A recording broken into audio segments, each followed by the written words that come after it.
Well, I haven't seen too many foreign films this year. My apologies. And while films like RRR from India became one of the biggest films of the year, today I'm going to be talking about the new Netflix film from Indonesia, The Big Four. Compared to my Night at the Museum Kamera Rises Again review, I think I can keep this brief.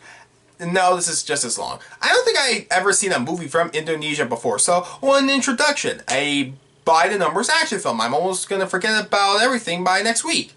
If not now. Look, it's not as bad as the other movie. I mean, that's a cheap animated film made for kids based on a Too Late for a Second Chance franchise. And this is a brand new action film made from the ground up on a pretty interesting concept.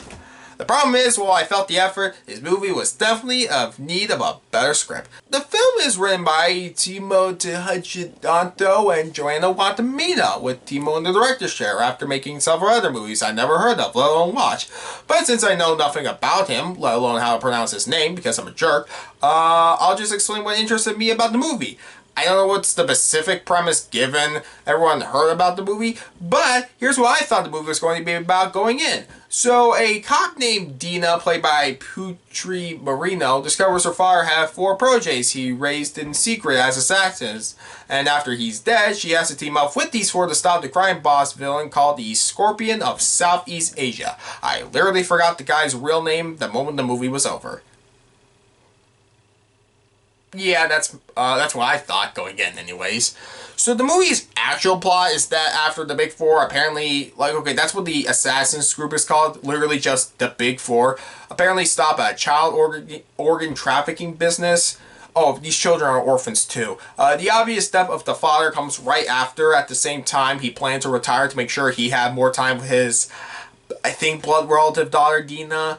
I don't know, who 3 years after that night and becoming the best cop at her station, she still tries to figure out who her father's killer is. Given advice to take a vacation, she figures out a huge clue where his killer could be, so she tracks down one of the Big Four named Topan, played by Abimana Aryasatya. I deserve punishment for my ignorance. Anyways, where was I? Yeah, so where she discovers... well, she kind of discovers her father's secret, that being somehow he kept raising 4 children from his own daughter. I don't know. So when the Scorpion wants revenge against his siblings, since he was the first child he raised, I don't know, again, they have to get the band back together and defeat him. You remember Eternals and how that movie struggled to develop 10 characters in like 2 hours and you really only got surface level information about these people? This movie does that with half that amount. So...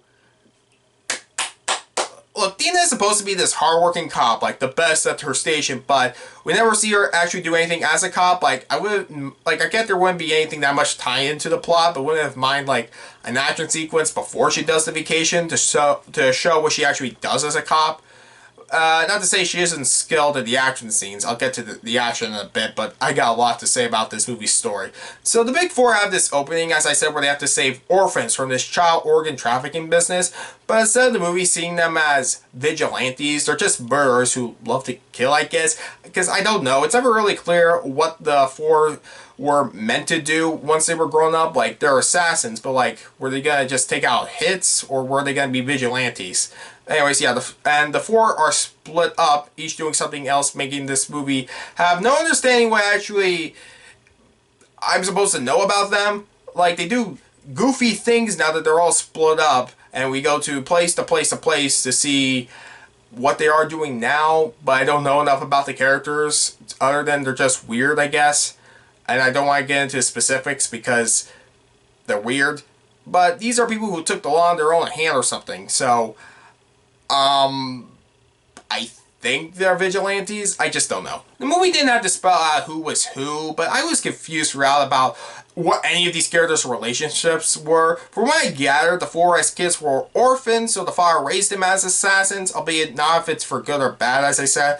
But somehow hiding this from Dina makes it more confusing, because how do you hide raising 4 kids in secret from one child when you only raised your child yourself? I just don't know how he kept this from Dina her entire life. Nor much about Dina's own backstory, since I have no idea who her mother is, why she specifically wants to be a cop, top. If she maybe was his only blood relative child, is why he tried to hide this from her. Maybe it would be explained. Or, maybe it would be explained in the sequel, since the movie does never answer any of these questions. But it does sequel bait with a character that I'm pretty sure that while they keep in secret who this character is, I can guess before the trailer will come out for the big 5, if that ever happens, who this character is supposed to be. Because yeah, is it going to be that character? Which means maybe the second movie might be better than this. I mean, these 5 teaming up doesn't really work, since this whole movie feels like Eternals being, as I said, just going place to place to place, reunite the group, and it never gives me enough time for me to believe these 4 actually like each other at all, or Dina at all, to feel like she actually likes any of them, since her discovering she has siblings could be interesting, and then discovering, oh, they're assassins. Yes, to follow. But I should get to know these people better, because this movie is like 10 to 20 minutes too long. Maybe some scenes could be cut, like the characters finding out the exact information about the villain himself told them beforehand. Or maybe this subplot where I'm pretty sure these adopted siblings might go all the way down the Royal Tenenbaums route. You know what I mean? Now, if I had to improve the movie's story, maybe I would make it that it shows she discovers she has 4 siblings that run this hotel together instead of just Topan at the beginning. So wanting to get to know these 4 better, she discovers they're all assassins afterwards. Like, she thinks it's like a cool reunion. Like, oh man, I had this whole family I never knew about. And then it's like an Assault on Precinct 13 style action film with this hotel being under attack. That's just my suggestion. Like, maybe that wouldn't work either. But make it that I believe these characters like each other. But if you don't care about this dumb story or one-dimensional characters, what about the action? It's just hard for me to care. But what about the action and humor? I forgot to mention that this isn't just an action film. It's an action comedy, because of course it is. And while the action is pretty by the numbers, besides the gunshots where someone's head might explode, like those were legitimately cool. The action itself was fine, just nothing new, which I don't really have that much of something I say that much. It's just, it does feel familiar.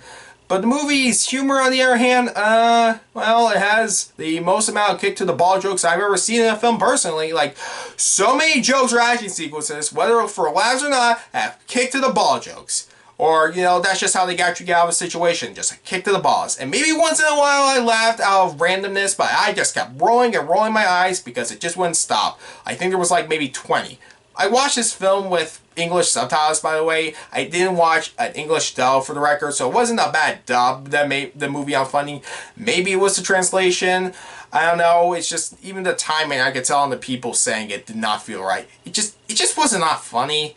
Once in a while I chuckled, but the film isn't funny, okay? And while the action was fine, it was fun in the moment. It's just completely forgettable. Like, right now, it's only been a couple days later, or a week, I don't remember. I just don't remember the action.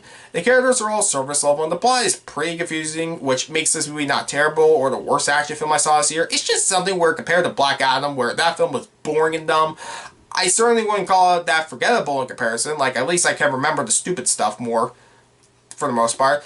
When they announce the big 5 in a year or two, I will completely forget I saw this movie when that happens. So that's what I have to say. My apologies.